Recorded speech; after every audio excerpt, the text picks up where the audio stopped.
بہترین سامان په ټوله دنیا کې المرأة الصالحة اغه نیک بیبی ده ها اګاړې نه دی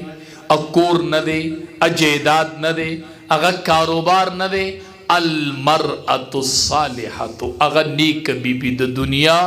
په ټول سامان کې بهترین سامان المرأة الصالحة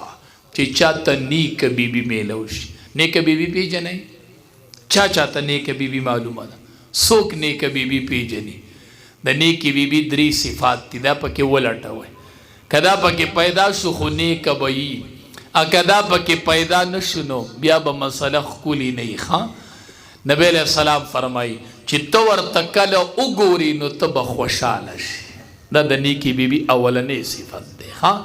خاوند به بار ستړی ستومانه دیاړی او لړل تپل او جنګونه او کاروبارونه هر څه به یې کړي خو چې راشي او بیبي ته وګوري نو دی به خوشحاله شي دا د نیکي بیبي صفت دی.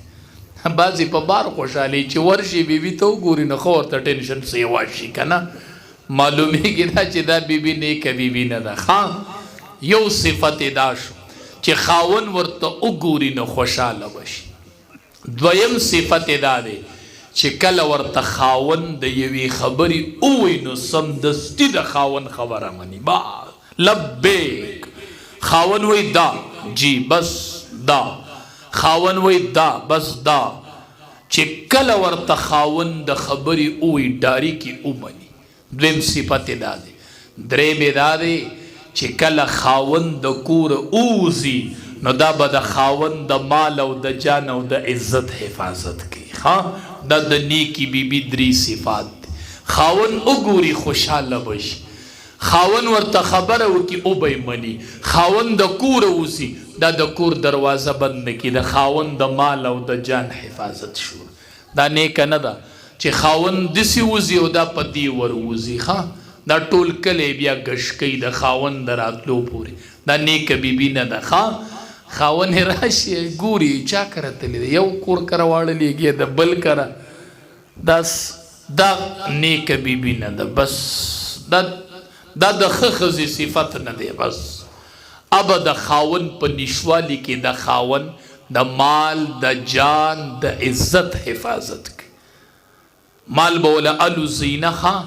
مال به په تاویزګرو وله نه ویشي ښه چې هغه وځي او دا لاړ شي او تاویزګر له 3,000 ورکړي دی د مال حفاظت ونه کو ښه د عزت هم ونه کو چې د دې په لوپټه د چا نظر ولګېد د خاوند عزت یې لیلام کو د خاوند د عزت خیال یې ونه سات دا نیکه بیبي نه ده دا زنانه خبر نه دي دا پوه کوي ښه حدیث مبارک کې راځي چې کومه ښځه د خاوند د اجازت نه بغیر د کوره ووتله خبر یې کومه ښځه چې د خاوند د اجازت نه بغیر د کوره ووتله چې دا څنګه قدم اوچت کی نو په دې اول ځمکه او اسمان لعنت شروع کی دا چې په کوم ځای قدم دي ځمکه په لعنت رالیږي څو پورې چې دا زنانه کور ته نه ده راغلې دا د لعنت کې ډوبه روانه ده ډوبه که هر پله تلي ده که هر چا کره تلي که غم لتلی او که خادی لتلی خو چې د خاوند د اجازت نه بغیر تلی وه خاوند پې نارضه و مورې خورې ته چې قدم د کوره اوچت کې او خاوند پې نارضه و چې څنګه قدم په ځمکه کېدې د ځمکې اقه برخه پې لعنت راولیږي دې چې څومره ځمکه باندې تلې ده راغلی دا دی ټولې ځمکې په لعنت رالیږلې ځکه دا د خاوند د اجازت نه بغیر وتلی ته خاوند پیژنې ته خاوند پیژنې او دا داسې لوی حق دی چې د اجازت نه بغیر زه اوزم نه په ما به لعنت ورېږي او که نه څومره حق دی زوام دومره حق دی د دواړو جهانو سردار فرمایي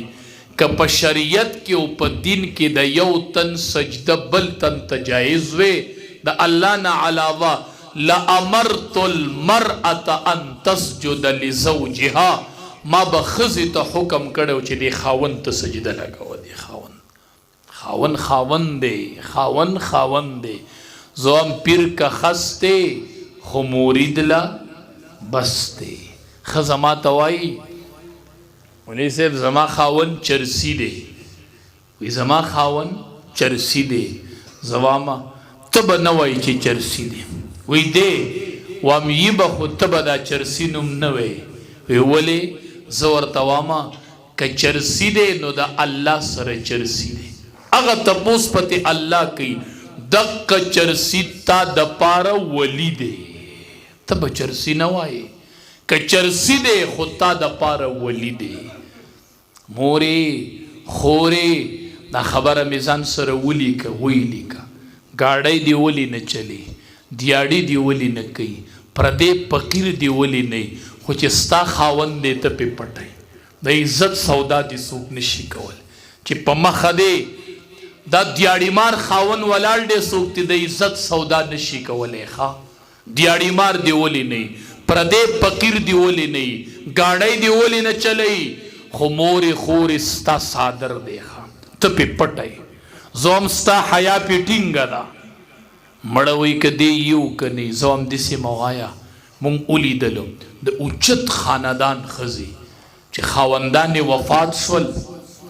هغه زماستا یو تروړو وړي د وړو یوې تروړې ته مجبور شول ځکه خاوند ته لاړ که دیاړي مار دی خو تاله پیدا کی او ستا بچوله پیدا کی خاوندانو ته دعا کوي خاوند چې د کور وزي دوله په الله ته اوچته خدای د ما د سر سوري دی خدای حفاظت وکي اعمال ورلکوي چې خاوند د کور وزي نو عزتمن خاندان خزي چې خاوني وفات شي هغه یوي تروړي وړو ته محتاج شي مونږ ولیدل د لوی خاندان زنانه مالدار سړی ته وای ما ترې وي تروړي وړو ضرورت دی زما بچی نار دی مور د بچی نار نشي برداشت کوله خدای دې دا ورځ په زنانه و نه راولي ښا چې دا یتیم بچی ورته په دې غېږ کې سملي کنا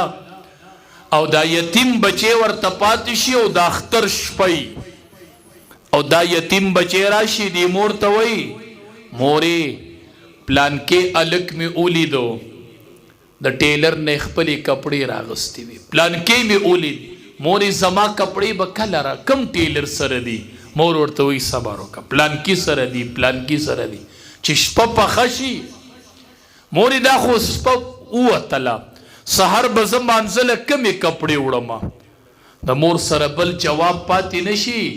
نو مور ورته وی بچیا ستا کپړې نشته ولې پلان کې چې راوړلې پلان کې چې راوړلې ای بچیا دا نن چې کومو بچو کپړې راوړلې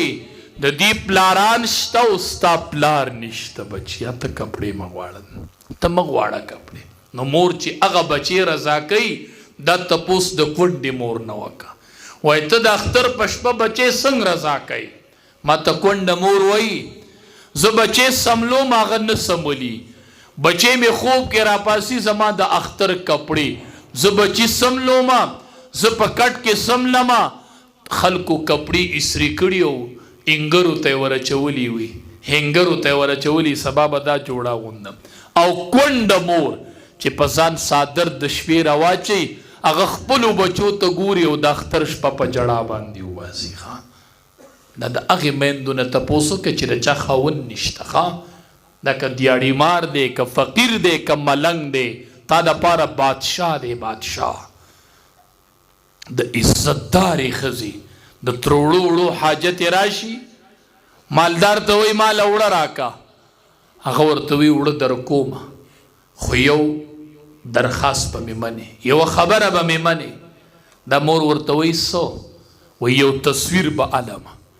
زما تصویر به علي زه زنانه نه یم نه کنه دا تاون چې چا کړی چې هغه ته پته ولګي چې یو تصویر فیسبوک له ورکمه ستا فیسبوک خدای په تندر سوړ کې دا موبایل دا څه خبره ده دا څه خبره ده چې زه یو تصویر ورکمه دا یو تصویر ورکمه نو هغې کونډې ته زه وایم ته ولې تصویر ورکوې او وایي مولي صاحب دا پته ماته لګي زه سوچ وکمه هغه مړ خاوند را یاد کم چې خاوند مې په قبر کې دی که تصویر ورکومه په ټوله دنیا کې مې د مړ خاوند عزت لیلام کیږي او زه داسې داغداره کېږم چې ما سره به بیا څوک رشته ونه کړي دې هر څه ته وګورم ارڅه ته وګورم خو مولي صاحب چې وږو بچو ته وګورم چې دا بچیو له به مې پخوم څه نو دا مور ورته وایي خیر دی زه به مخ پټ کمه په برقه کې به ودرېږم خیر دی تصویر راله په پټ مخ واله خیر دی دا مور چې د تصویر ته مجبور شي دا د دې نه الله خاون اغوستی دی ښه د دې په سر د خاون سوری نشته